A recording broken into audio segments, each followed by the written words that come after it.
Good morning students, welcome to class 8 विषय Hindi grammar part 10 विशेषण। बच्चों, आज हम विशेषण के बारे में पढ़ेंगे। एग्जाम्पल से देखिए, मेरे पास नीली कार है। तो बच्चों, कार यहाँ पर क्या है? संज्ञा, और संज्ञा की विशेषता क्या है? नीली। तो बच्चों, चित्र के माध्यम से देखिए, यहाँ पर नीली कार यानी कि नीला रंग जो है वो विशेषण है। अब देखिए बच्चों, दूसरा एग्जाम्पल, सरोवर में सफ़ेद कमल खिल रहे हैं। पिक्चर में देखिए, तो यहाँ पर संज्ञा शब्द क्या है? कमल, और कमल की विशेषता क्या है? सफ़ेद। तो बच्चों, यहाँ पर सफ़ेद जो है वो विशेषण है, तो यहाँ पर विशेषण होगा। अब हम कह सकते हैं कि संज्ञा या सर्वनाम की विशेषता बताने वाले शब्दों को हम विशेषण कहते हैं। जो शब्द संज्ञा या सर्वनाम की विशेषता बतलाते हैं उन्हें हम विशेषण कहते हैं। अब बच्चों, विशेषण के 4 भेद होते हैं: गुणवाचक विशेषण, संख्यावाचक विशेषण, परिणामवाचक विशेषण और सर्वनामिक या संकेतवाचक विशेषण। अब बच्चों, हम गुणवाचक विशेषण के बारे में जानेंगे।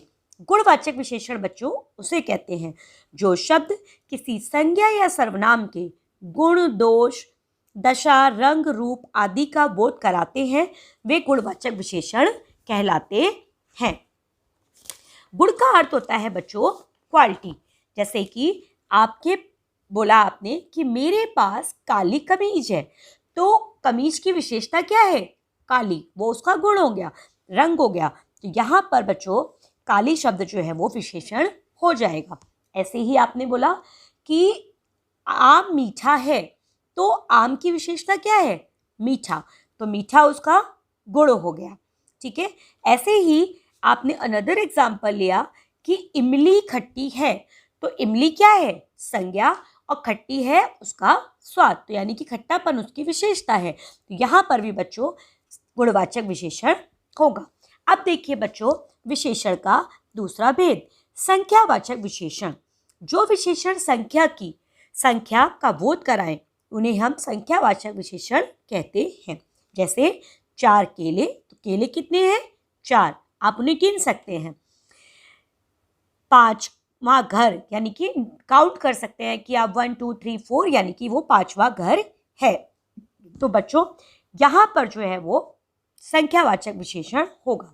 बच्चों, संख्यावाचक विशेषण के 2 भेद होते हैं, एक निश्चित संख्यावाचक, दूसरा अनिश्चित संख्यावाचक। जिस संज्ञा शब्द से संज्ञा या सर्वनाम की निश्चित संख्या का बोध हो उसे हम निश्चित संख्यावाचक विशेषण कहते हैं। जैसे आपने बोला कि मेरे पास एक माला है, तो आपके पास कितनी माला है? एक, तो यानी कि एक संख्या का बोध हो रहा है, तो ये निश्चित संख्यावाचक विशेषण हो जाएगा। आपने बोला 2 लड़के, तो 2 क्या है? निश्चित संख्यावाचक विशेषण होगा। मेरी कक्षा में 30 विद्यार्थी हैं, कितने? 30, तो विद्यार्थियों की विशेषता क्या है? वो 30 हैं, तो आप संख्या में काउंट कर सकते हैं, तो निश्चित संख्यावाचक विशेषण होगा। अब देखिए अनिश्चित संख्यावाचक, जिस संज्ञा शब्द से सर्वनाम की निश्चित संख्या का बोध नहीं होता उन्हें अनिश्चित संख्यावाचक विशेषण कहते हैं। जैसे आपने बोला कुछ केले, कुछ व्यक्ति, कई व्यक्ति आ रहे हैं। अब कितने आ रहे हैं? 2, 10, 5, 15, आपको नहीं पता, तो ये हो जाएगा अनिश्चित संख्यावाचक विशेषण। ऐसे ही अनेक यात्री कितने हैं? 5, 10, 15, 20, तो आपको नहीं पता, 100 भी हो सकते हैं, तो ये भी बच्चों अनिश्चित संख्यावाचक विशेषण होगा। अब देखिए बच्चों, परिणामवाचक विशेषण। परिणाम का अर्थ होता है क्वांटिटिव। ऐसे शब्द जो संज्ञा या सर्वनाम की नाप तोल का बोध कराएं उन्हें परिणामवाचक विशेषण कहते हैं। जैसे 4 मीटर कपड़ा, तो कपड़ा कितना चाहिए आपको? 4 मीटर, यानी कि आप उसे नाप कर देंगे। 2 किलो चीनी, आप उसका मेजरमेंट करेंगे और आप उसे देंगे। 3 लीटर दूध, तो आप उसे भी नाप कर देंगे। कुछ गेहूं, तो गेहूं में अब आपके पास वो 1-2 गेहूं नहीं देगा, गिन तो सकता नहीं, तोले गए आधा किलो, 250 ग्राम, 10 किलो, 1 कुंटल, 2 कुंटल, तो आप इसे भी बच्चों मापेंगे। अब संख्यावाचक की तरह ही बच्चों परिणामवाचक विशेषण के भी 2 भेद होते हैं, निश्चित परिणामवाचक विशेषण और अनिश्चित परिणामवाचक विशेषण। निश्चित परिणामवाचक विशेषण बच्चों वो कहलाते हैं ये विशेषण किसी वस्तु की निश्चित मात्रा अथवा नाप तोल का बोध कराते हैं। जैसे आपने बोला मुझे 2 लीटर दूध चाहिए, तो जो भी शॉपकीपर है वो आपको 2 लीटर दूध ही देगा, कम नहीं देगा। आपने कहा 3 लीटर पेट्रोल गाड़ी में डाल दो, तो जो भी पेट्रोल पंप पर है वो आपको 3 लीटर पेट्रोल ही नाप कर देगा। अब देखिए बच्चों, अनिश्चित संख्यावाचक विशेषण। इन विशेषण शब्दों से किसी वस्तु की निश्चित मात्रा या माप तोल का बोध नहीं होता। जैसे थोड़ी चीनी दे दीजिए, अब वो कितनी देगा? 250 ग्राम भी दे सकता है, 100 ग्राम भी दे सकता है, 10 ग्राम, 2 किलो, 5 किलो, कुछ भी दे सकता है। मुझे कम दूध देना। अब कम में कितना कम देना? आधा कप, 1 ग्लास, ठीक है। तो आप इसकी गिनती नहीं कर सकते, ठीक है। तो जिनकी हम गिनती नहीं कर सकते वो अनिश्चित परिणाम में आते हैं, ठीक है। अब देखिए बच्चों, सर्वनामिक विशेषण। विशेषण का चौथा भेद है सर्वनामिक विशेषण। जब कोई सर्वनाम संज्ञा या सर्वनाम से पहले लगकर उसकी विशेषता बतलाए तब वह सर्वनामिक विशेषण कहलाता है। जैसे आपने बोला पुस्तक किसकी है, तो पुस्तक संज्ञा है। अब अगर मैं इससे पहले लगा दूं कि वह पुस्तक किसकी है, तो बच्चों पुस्तक संज्ञा शब्द हो गया, उससे पहले सर्वनाम हो गया, तो ये सर्वनामिक विशेषण होगा, ना कि सर्वनाम। ऐसे ही ये महिला क्या कर रही है, तो महिला क्या है? संज्ञा, और संज्ञा से पहले हमने क्या लगा दिया, तो डेफिनेशन क्या कह रही थी? संज्ञा या सर्वनाम से पहले जो भी सर्वनाम आएगा वो सर्वनामिक विशेषण होगा। तो यहाँ पर यह भी जो है वो सर्वनामिक विशेषण होगा। बच्चों, इन्हें हम संकेतवाचक विशेषण भी कहते हैं। ऐसे ही आपने बोला यह मेरा घर है, तो घर क्या है? संज्ञा। संज्ञा से पहले क्या लगा? यह, तो यह भी बच्चों सर्वनामिक विशेषण हो गया। बच्चों, सर्वनाम और सर्वनामिक विशेषण में अंतर को आप समझ सकते हैं। कई बार ये दोनों एक जैसे लगते हैं, लेकिन दोनों में अंतर होता है। सर्वनाम वे होते हैं जो संज्ञा के स्थान पर प्रयुक्त होते हैं। जैसे वह पढ़ रहा है, तो वह क्या है? सर्वनाम। कोई रो रहा है, तो ये भी सर्वनाम हुआ। खाने को कुछ दो, तो ये भी सर्वनाम है। अब सर्वनामिक विशेषण कैसे बनेगा बच्चों? संज्ञा से पहले लगकर। वह लड़का पढ़ रहा है, तो लड़का क्या है? संज्ञा, और संज्ञा से पहले हमने क्या लगाया? सर्वनाम, तो हो गया सर्वनामिक विशेषण।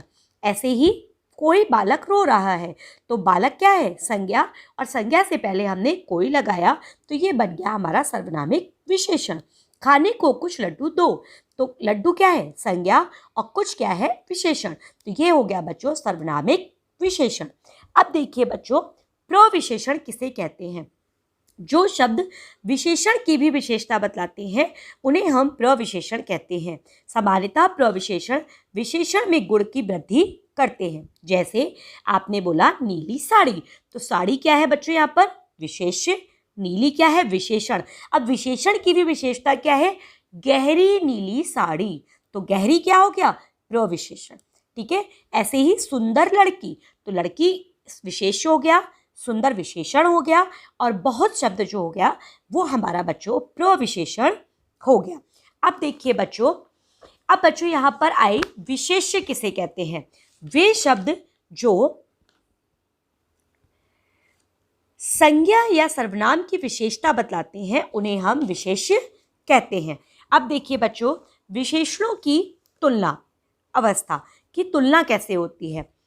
व्यक्ति, वस्तु या स्थिति की तुलनात्मक व्यवस्था को ही हम विशेषण की अवस्था कहते हैं। या हम ऐसे भी कह सकते हैं बच्चों, जब दो या दो से अधिक व्यक्तियों अथवा वस्तुओं की तुलना करके किसी एक को कम या दूसरे को उससे अधिक अच्छा बताया जाता है, तो वहाँ पर तुलनात्मक विशेषणों का प्रयोग होता है। इसकी बच्चों 3 अवस्थाएं होती हैं: मूल अवस्था, उत्तरावस्था और उत्तमा अवस्था। मूल अवस्था यानी कि पॉजिटिव डिग्री, इसमें विशेषण का सामान्य रूप होता है, इसमें कोई तुलना नहीं होती। जैसे मैं ठंडा दूध पीता हूँ, तो यहाँ पर क्या हो गया बच्चों? ठंडा, ठीक है। ऐसे ही सीता सुंदर लड़की है, तो सुंदर क्या हो गया बच्चों? इसकी मूल अवस्था हो गई। अब उत्तमावस्था में क्या होगा? इसमें 2 व्यक्ति या पदार्थों की विशेषता की तुलना की जाती है, यानी कि 2 व्यक्तियों को या 2 वस्तुओं को गुण दोषों की तुलना करके एक को श्रेष्ठ और दूसरे को कमजोर दिखाया जाता है। जैसे कि सीता सुंदर लड़की है, तो सीता गीता से सुंदर है, अधिक सुंदर है। तो यहाँ पर तुलना कर दी गई कि सीता जो है वो रीता से भी अधिक सुंदर है। या आपने कहा कि नीतू गीतू से कम समझदार है, तो नीतू गीतू से क्या है, कम, यानी कि आपने यहाँ पर कंपैरिजन कर दिया। ठीक है, तो ये होती है कंपैरेटिव डिग्री, इसे हम हिंदी में बोलते हैं उत्तरा अवस्था। अब देखिए बच्चों, उत्तमा अवस्था यानी कि सुपरलेटिव डिग्री, इसमें दो या दो से अधिक वस्तुओं या व्यक्तियों या स्थानों की तुलना करके उनमें से एक को सबसे अच्छा या बुरा बताया जाता है। जैसे राकेश सबसे सुंदर बालक है, यानी कि उसके अलावा कोई भी व्यक्ति सुंदर नहीं है। सीता सबसे अधिक सुंदर है, तो यानी कि सीता जो है वो सबसे सुंदर है, उसके कंपेयर में कोई भी बच्चा नहीं है। तो यहाँ पर बच्चों ये हो गई इसकी उत्तमा अवस्था। अब देखिए बच्चों, कुछ प्रमुख विशेषणों से कैसे जो है वो हम तुलना और अवस्थाएं बनाते हैं। मूल अवस्था अधिक, इसकी उत्तरावस्था बनेगी अधिकतर, इसकी उत्तमा अवस्था बनेगी अधिकतम। ठीक है, तो ऐसे ही बच्चों आगे देखिए, श्रेष्ठ, श्रेष्ठतर, श्रेष्ठतम, तीव्र, तीव्रतर, तीव्रतम, दृढ़, दृढ़तर, दृढ़तम, योग्य, योग्यतर, योग्यतम, कोमल, कोमलतर, कोमलतम इत्यादि। अब बच्चों विशेषणों की रचना कैसे की जाती है। हिंदी में मूल विशेषण बहुत कम है। संज्ञा या सर्वनाम क्रिया अवयव के साथ उपसर्ग और प्रत्यय लगाकर विशेषण शब्द बनाए जाते हैं। तो यानी कि हम कह सकते हैं कि विशेषण की जो रचना है वो किस तरीके से होती है। मूल रूप में प्रत्यय, उपसर्ग और समास का प्रयोग करके विशेषण बनाए जाते हैं। संज्ञा शब्दों से विशेषण की रचना होती है, सर्वनाम शब्दों से विशेषण की रचना होती है, क्रिया शब्दों से विशेषण की रचना होती है और अव्यय शब्दों से भी बच्चों विशेषण की रचना होती है। अब देखिए बच्चों, संज्ञा शब्दों से विशेषण की रचना। संज्ञा शब्द है प्रकृति, प्रकृति में बच्चों हमने इक प्रत्यय जोड़ा तो विशेषण बनेगा प्राकृतिक। ऐसे ही विज्ञान संज्ञा शब्द है, विज्ञान में हमने इक जोड़ा तो बना वैज्ञानिक। ऐसे ही लेख में हमने इत प्रत्यय जोड़ा तो बनेगा लिखित, ज्ञान में हमने ई प्रत्यय जोड़ा तो बनेगा ज्ञानी। तो बच्चों यहाँ पर हमने संज्ञा से विशेषण बनाए प्रत्यय को जोड़कर। अब देखिए सर्वनाम से विशेषण बनाना। सर्वनाम शब्द है आप और इसमें विशेषण बना आपसी। सर्वनाम शब्द है वैसा, विशेषण बना सर्वनाम शब्द है वह और विशेषण बना वैसा। सर्वनाम शब्द है यह और विशेषण बना ऐसा। अब देखिए बच्चों क्रिया से विशेषण बनना। क्रिया है उड़ान, उड़ना, इसका विशेषण बनेगा उड़ाकू। ऐसे ही कमाना, विशेषण बनेगा कमाऊ। तैरना, विशेषण बनेगा तैराक इत्यादि। अब अव्यय शब्दों से विशेषण बनाना। अव्यय शब्द है पीछे, विशेषण बनेगा पिछला। अव्यय शब्द है ऊपर, विशेषण बनेगा ऊपरी। अव्यय शब्द है बाहर, विशेषण बनेगा बाहरी। अब विशेषण का रूप परिवर्तन कैसे होता है।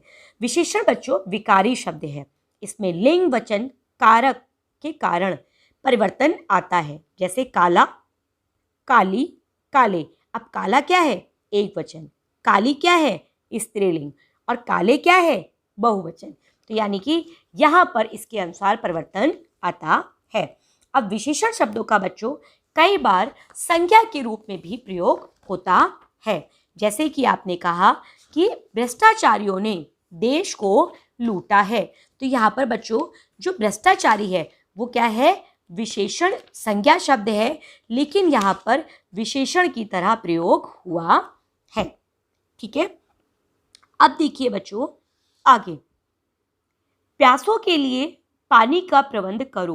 तो यहाँ पर प्यास शब्द जो है बच्चों वो संज्ञा है, लेकिन यहाँ पर विशेषण की तरह प्रयोग हो रहा है। अब देखिए बच्चों इसका कुछ एक बार हम जो मेन पॉइंट्स हैं उसको रिकवर करेंगे। संज्ञा या सर्वनाम की विशेषता बताने वाले शब्दों को हम विशेषण कहते हैं। जिसकी विशेषता बतलाई जाती है उसे हम विशेष्य कहते हैं। विशेषण के 4 भेद होते हैं, गुणवाचक, संख्यावाचक, परिमाणवाचक, सर्वनामिक विशेषण। संख्यावाचक और परिमाणवाचक के 2 भेद होते हैं। संख्यावाचक यानी कि निश्चित संख्यावाचक और अनिश्चित संख्यावाचक। परिणाम में अनिश्चित परिणामवाचक और निश्चित परिणामवाचक। सर्वनाम और सर्वनामिक विशेषणों में अंतर होता है। ठीक है। विशेषण की भी विशेषता बताने वाले शब्दों को हम प्रविशेषण कहते हैं। विशेषण की बच्चों 3 अवस्थाएं होती हैं, मूल अवस्था, उत्तरावस्था, उत्तमावस्था। इसे हम इंग्लिश में डिग्री भी कहते हैं। उपसर्ग और प्रत्यय जोड़कर विशेषणों की रचना की जाती है। तो इस तरीके से बच्चों आज हमारा विशेषण चैप्टर जो है वो कंप्लीट हुआ।